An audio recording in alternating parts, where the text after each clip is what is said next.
Nioh 2 is a game full of intricate design mechanics, hidden secrets, and complex combat features. In this video, I want to provide some knowledge and insight on some of the game's most interesting and useful functions. Here are some tips and tricks for new and old players. Emotes. Nioh 2 has a vast array of unique gestures and emotes that can be used not only to greet, motivate, and troll your companions, but they can also have real effects on enemies as well. For starters, notice that there are 3 distinct color codes for gestures.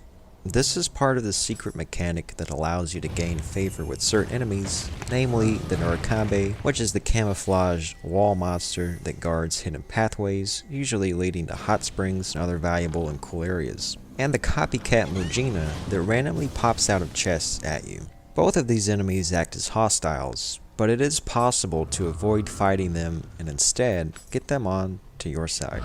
When you find a Nioh, if you approach it peacefully, without any ongoing combat around you, it is possible to gesture at the Nioh an emote that corresponds to the correct color of his eyes at the time. If done successfully, the Nioh will bow and let you pass, avoiding a violent conflict. The same logic applies to the Mujina, but this process is trickier as you have a limited time to select the exact gesture that the Mujina does and show it back to them. Gesturing correctly to a Mujina also raises the chances of dropping a soul core, and of course you get to make friends with the Mujina. One final special use of gestures comes from the straight punch emote, which can physically strike players as well as enemies, and even do significant damage to enemies and bosses, especially if you have the barehanded build. This gesture can be purchased from the hidden tea house for glory and is a must-have in order to fully appreciate the true depth of the art of combat. Death from above damage. This is the strongest standard type melee damage attack possible and can be utilized anytime you can fall onto an enemy from a medium or higher height. Use the elevation in the environment, such as ladders, cliffs, etc., to your advantage and lure enemies to their death swiftly and safely. They won't know what hit them. The Dark Realm. One of the key mechanics in Nioh 2's combat system is the ability of yokai enemies to create the Dark Realm disturbance around them. This can be especially troublesome when fighting a boss, as they are scripted to transition to the Dark Realm at stages during the battle. There are a lot of techniques you can use to your advantage when fighting within the Dark Realm, and one of them is as simple as leaving the Dark Realm when you can.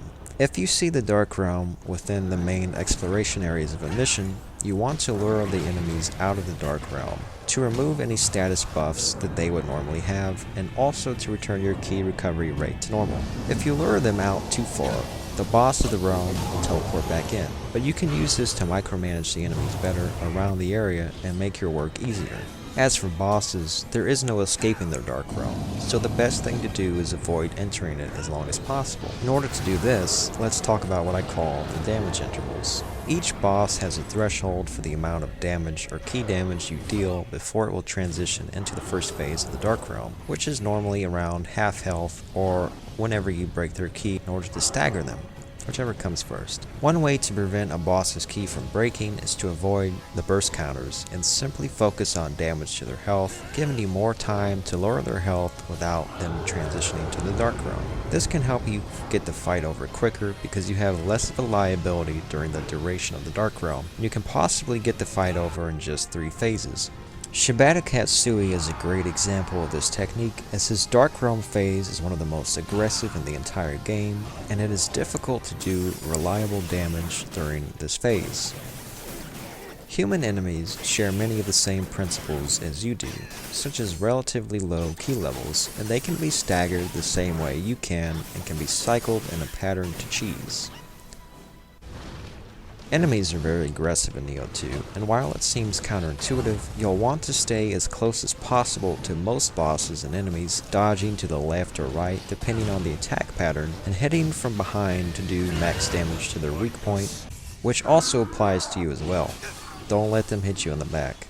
If you're running low on health or items, you can reset at a shrine to get your magic items back, and also save your progress and evade enemies that are giving you the chase. This will only work once per shrine when playing in co-op, so use it wisely. You can wear the Kodama Bowl and pair it with the Kodama Blessings to increase your luck and rates of acquiring items, equipment, gold, and Amrita. The Sudama can re-roll the stats of the items that you drop for it and give you better items in return. Inheritable traits in smithing. In Nioh 2, the Blacksmith can be your best friend. Make sure to read the information on armor and weapon sets and combine accessories together based on the set bonuses offered by wearing multiple pieces of the same type of equipment. You can acquire specific stats and upgrades by tempering at the Blacksmith. Inherit traits so they have the arrow symbol or the orange marker once at max familiarity, and forge new items when you acquire the text from enemy drops. If you're missing the tools to create new equipment, you can try doing the Twilight missions daily in order to get the rarity of Umbersite that you need, and you can sell or dismantle equipment to get gold and crafting materials respectively. As for the different plus values, these increase the attack of your weapons and the effects or defense of your armor. Simply soul match a piece that you want to keep with a piece of the same plus value or higher to get stronger. Along with this are the clans that grant bonuses and special abilities and can be paired with armor sets and set bonuses to increase the potency of your build. There are a lot more features that Nioh 2 has to discover, but these are some of the basics that everyone should learn and that I wanted to share. Let me know in the comments if you found this video helpful, have any strategies to share, and of course thank you for watching.